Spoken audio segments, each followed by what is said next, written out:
நயினார் நாகேந்திரன் திட்டமிட்டு நாங்கள் வெளியேற வேண்டும் என்று செயல்பட்டிருக்கிறார். அதனாலதான் நேற்று அவர் பேசிய பேட்டியில நாங்கள் பேச தயார். ஓபிஎஸ் அவர்கள் பிரதமர் வந்த பொழுது அவரை சந்திப்பதற்காக மாநில தலைவரிடம் டெலிபோன் பண்ணப்போ ஓபிஎஸ் போனை எடுக்கல. அவர் நான் பேசுன்னு சொல்லி மெசேஜ் போட்டிருக்கார்.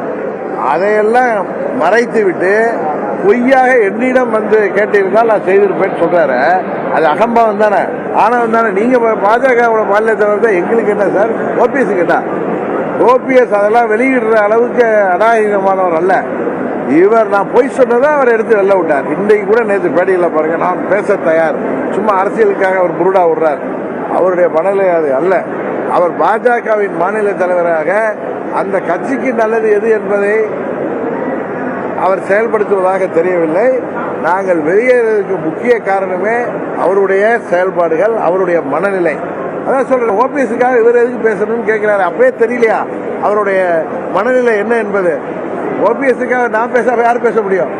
நாங்கள் 2 பேரும் ஒன்றாக செயல்படுவேன் என்று சொல்லியிருக்கோம். இன்றைக்கு ஓபிஎஸ் நானும் ஒன்னாதான் இந்த கூட்டணிக்கு போனோம்.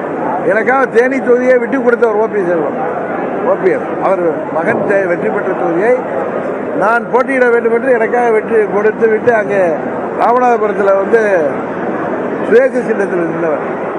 நாங்கள் இருவரும் ஒன்றாகத்தான் எல்லா முடிவையும் எடுப்போம், நாங்கள் ஒன்றாக பயணிக்க போகிறோம் என்று 2 வருடத்துக்கு முன்னாடியே சொல்லியிருக்கோம்.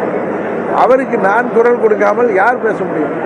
அவருக்கு அநீதி நடந்திருக்கிறது, அவர் அவமானப்படுத்தப்பட்டிருக்கிறார், அவருடைய சுய கௌரவம் பாதிக்கப்பட்டிருக்கிறது என்று சொன்னால் அவருக்காக இவர் ஏன் பேசுகிறார் என்று கேட்பதிலிருந்து நயினார் நாகேந்திரன் நாங்கள் அங்கு தொடர்வதை விரும்பவில்லை என்பது தெரிகிறது.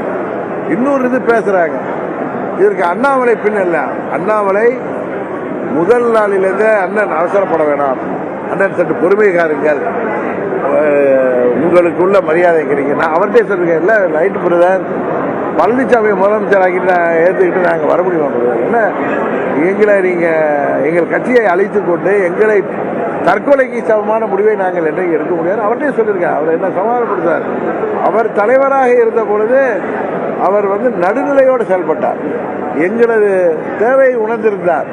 எங்களுக்கு கூட்டணி கட்சி தலைவர்களுக்கு உரிய மரியாதை யாராக இருந்தாலும், அது நானாக இருந்தாலும் சரி, ஐயா வாசனாக இருந்தாலும் சரி, ஜான் பாண்டியனாக இருந்தாலும் சரி, சகோதரர் ஏசிஎஸ் ஆக இருந்தாலும் சரி, எந்த கட்சிக்கும் அவர் மிகவும் தன்மையாக நடந்து கொண்டவர்.